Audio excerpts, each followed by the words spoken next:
Well, welcome back to the Wild Soul series. Today we're talking about guidance from your wild soul, connecting to your inner mentor.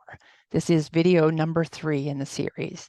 And if you've been enjoying the series and you want to be notified when a new video arrives, please like and subscribe below.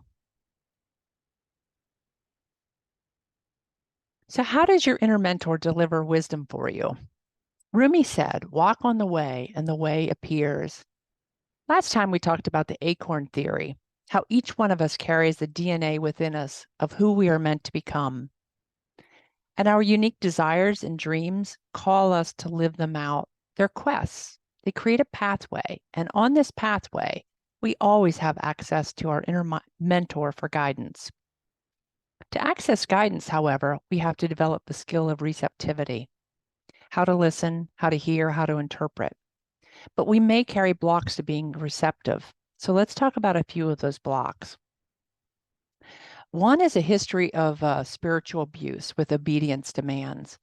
And this one is a biggie. Spiritual abuse is where a spiritual authority figure uses their claim to a special connection to some divine authority and insists upon obedience to what they say as the truth.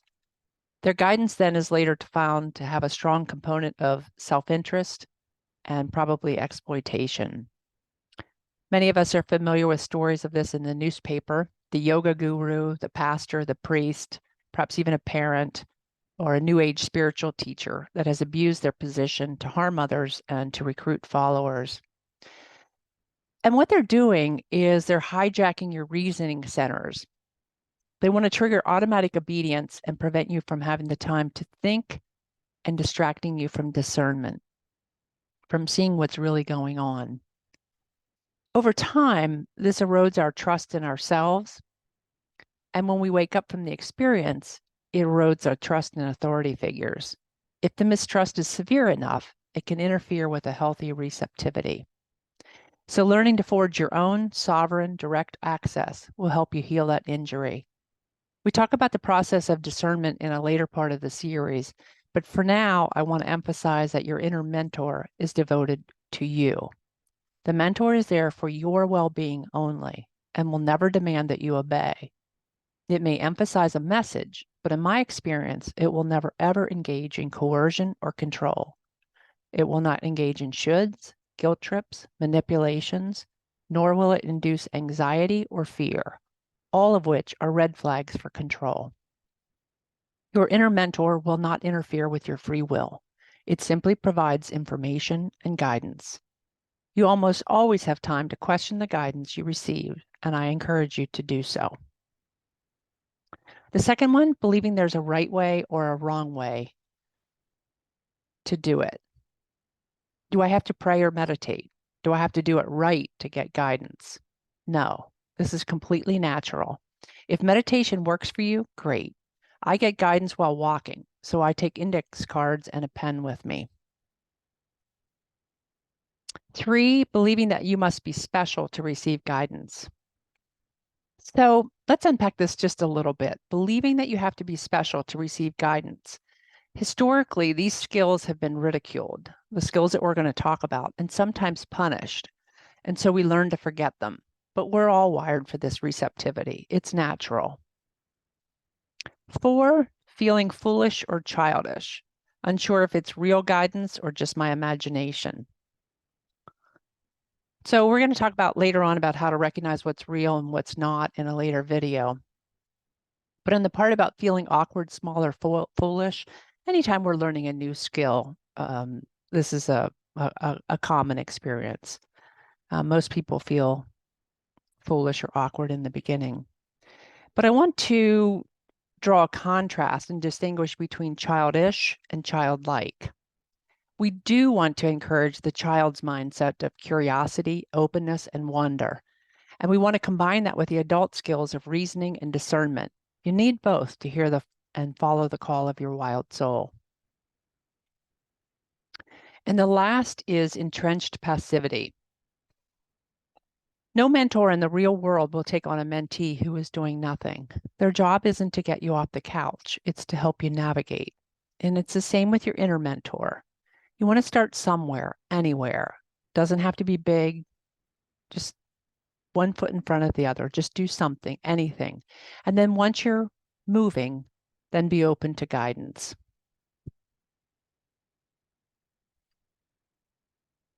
So what are the types of messages you might receive on your journey?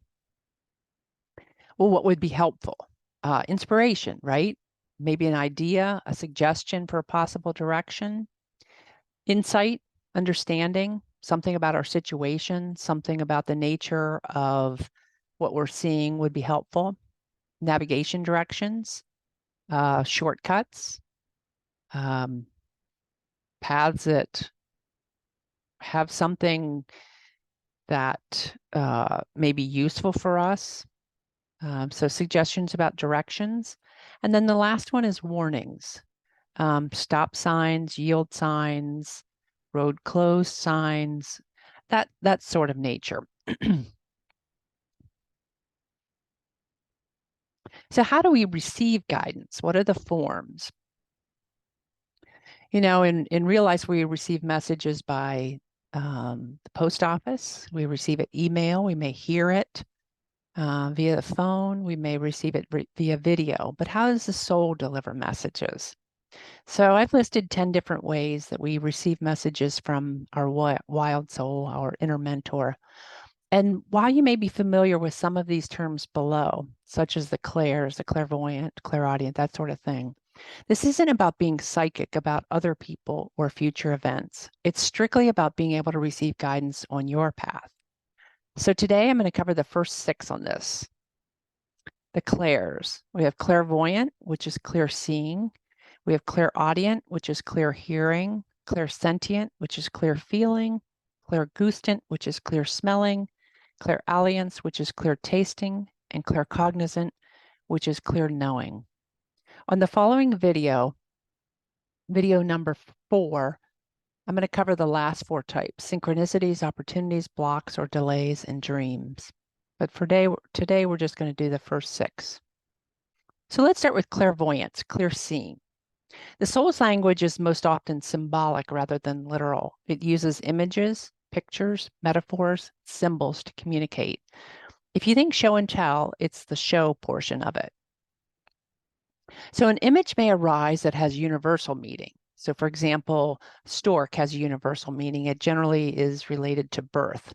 Most people understand it that way. So a message may come with a universal meaning, or it may come with a personal meaning. So for example, take that same image of a stork and imagine that you were on vacation and you tried to pet a stork and it bit your hand. The stork would have a completely separate meaning for you. Seeing a stork might be a message not about birth, but that something colorful, exotic, and seemingly harmless should be regarded with care.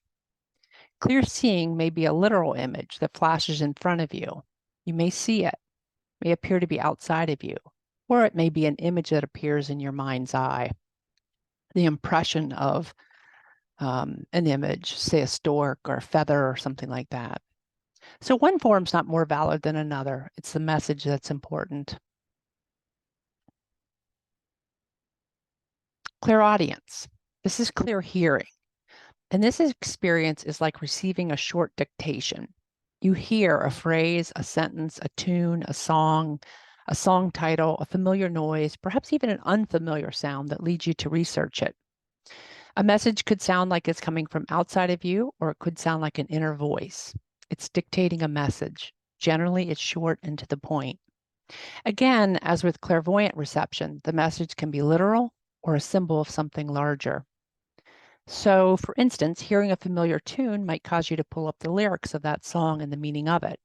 Or that tune could remind you of a particular situation and its meaning.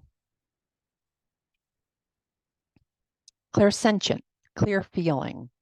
So this is not about emotions. This is not about anger or sadness or any of the typical emotions we think of. This is about the feelings in your body, the way your body responds to something. The body's a container for your soul, and it holds enormous wisdom. It holds all your memory too. I find it helpful to think of the body as a tuning fork. So it can communicate the nature of something in relation to you. It can communicate the vibration of something in relation to you. It can tell you if a particular course of action is aligned with your path, and you can feel whether it gives energy or whether it drains energy from you. How something feels in your body is not necessarily the decision itself, but it is an important piece of information. So here's a simple exercise that you can practice to tune into your body and get a sense of it as a tuning fork. It's a little practice called Like It or Love It. It's something I learned to do for an old shopping addiction, and it's so easy that I taught it to my daughter when she was very young. So take an ordinary decision. For example, someone's asking you if you want to go to a particular restaurant. And maybe you're unsure. Maybe it's not clear one way or the other. Maybe you want to please someone. Maybe it's just confusing for whatever reason. Hold that proposed experience in your mind and notice your body's response. Is it a strong no? Is it a lukewarm like? Is it a strong yes, a love? Practice this and you'll begin to feel how your body communicates with you. Clairalience. This is clear smelling. Smells are connected to memory, and they're also connected to attraction or repulsion instincts, which drive our choices. Clear smelling is probably less well known than, say, clairvoyant or one or two of the other clairs. But we tap into this when we say, that smells fishy. It smells bad. Something that seems to be musty or cloying. These smells convey a message of decay or corruption or control. We sometimes say that smells like an opportunity. This is not literally a smell, but it's connected to our animal instinct. We catch the scent of something. Good smell pulls us towards something. A literal smell may not be the message itself. The scent may be drawing you towards something else. An example of clear smelling. So I had this happen one time. I was walking outside in nature, and I got a very strong smell of mothballs. Well, obviously there were no mothballs around. So something like that might take you to a place in time, but it also might be a message that you're stuck in the past. So do you see how those symbolic meanings play a part? If a smell evokes a memory, what part of that memory might be relevant to your life now? Clairgustance, clear tasting. It's the sense of tasting something that is not there. It often works together with a sense of smell. And we talk about this in terms of it left a bad taste in my mouth. All of the clairs are experiencing the energetic nature of something through the senses. In this case, the mouth. So we experience things, taste. Something may bring up a metallic taste, sweetness, sourness, bitterness, toxicity, or it may have a feeling of an empty calorie nature. We might experience burping, belching, dry mouth, salivating, cravings that indicate something to us. We can taste whether something was made with love or not. We can taste whether something was made with fresh ingredients or not. So again, think of symbolically. This is not about food per se. It's about the ingredients of an experience and information about the nutritional content of a choice or the taste of choices. Claircognizant, clear knowing. So this is the experience where you suddenly just know something without having to figure it out and without knowing how you know. And my guess is that virtually everyone has had this experience at some point or another. It's that thunderbolt or light bulb awareness, insight, or ideas seem to come out of nowhere. It could manifest as a persistent or annoying insight or inspiration that will not leave until it's addressed. It may seem random or irrelevant. But if it comes as a clear knowing, you want to pay a little closer attention to it. It may come through as a strong intuition. Somebody who's claircognizant may be able to see through illusions easily. They may be able to spot the difference between image and reality. They may also know how something will turn out in the future, may have a sense of it. So it's important as well to recognize not just the manner in which guidance arrives, but what is the environment in which it arrives? How can we look for it, or how can we become more aware of its presence? And I say this because guidance is usually quiet rather than loud or forceful. The world can be really loud. It can be really insistent, but soul guidance is typically pretty quiet. It can be subtle. It often sort of waits for you to notice. So you want to develop a sensitivity to how it arrives.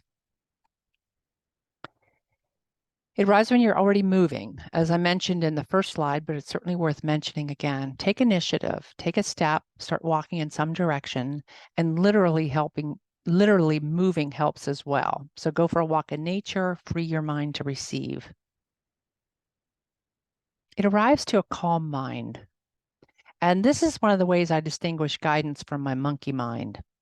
The monkey mind is a Buddhist term, and it refers to an unsettled, anxious, agitated, confused mind. It's often associated with the inner critic. When guidance arises out of the blue and or in calmness, then it's a fair indication to me that it's not a product of the monkey mind.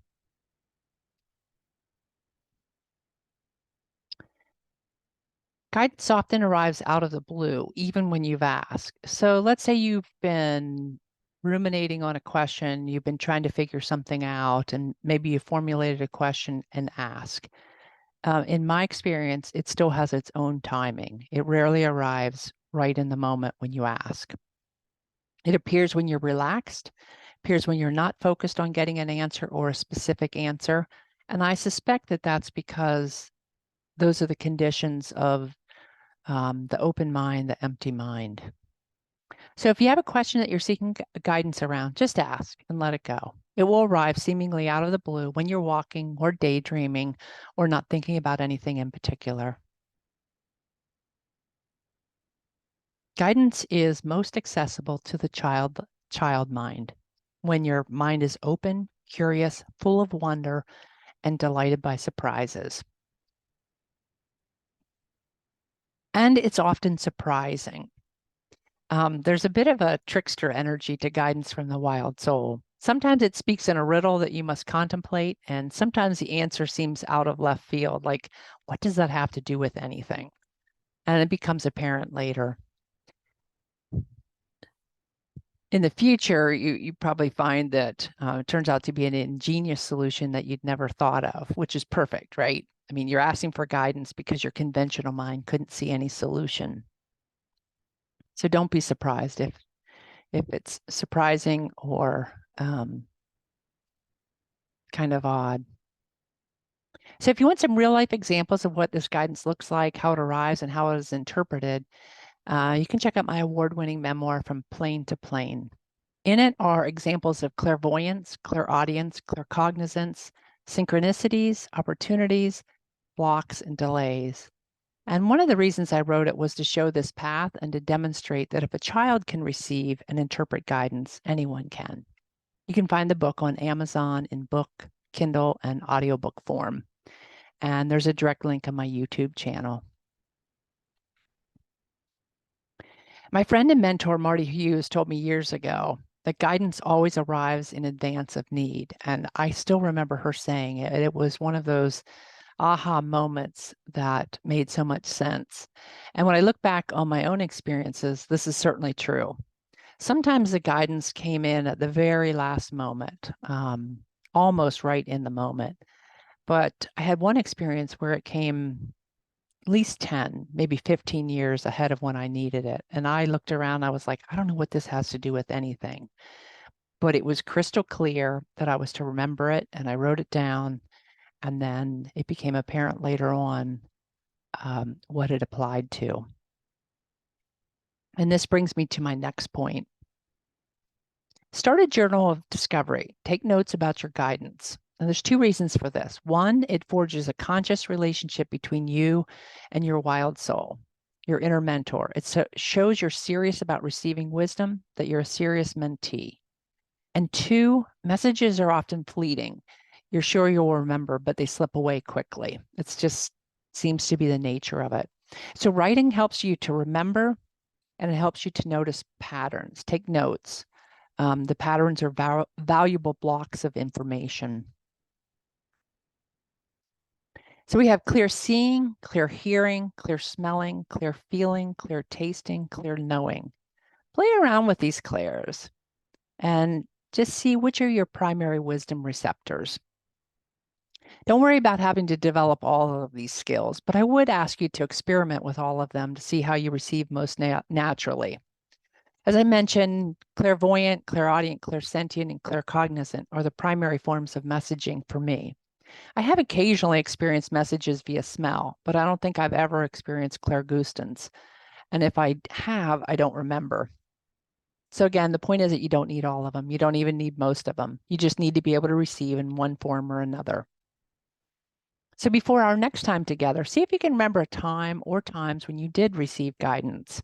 What form did it come in? Hearing, seeing, smelling, feeling, tasting, or knowing? And what did you do with it? So that's all for today, folks. I'll be back with you in the next video, video number 4 of the Wild Soul series, and we're going to continue to explore the methods of communication from your inner mentor. And the next time we'll be talking about synchronicities, opportunities, delays, blocks, and dreams, all navigational tools on your unique path. So till the next time, remember, life's an adventure. Live it.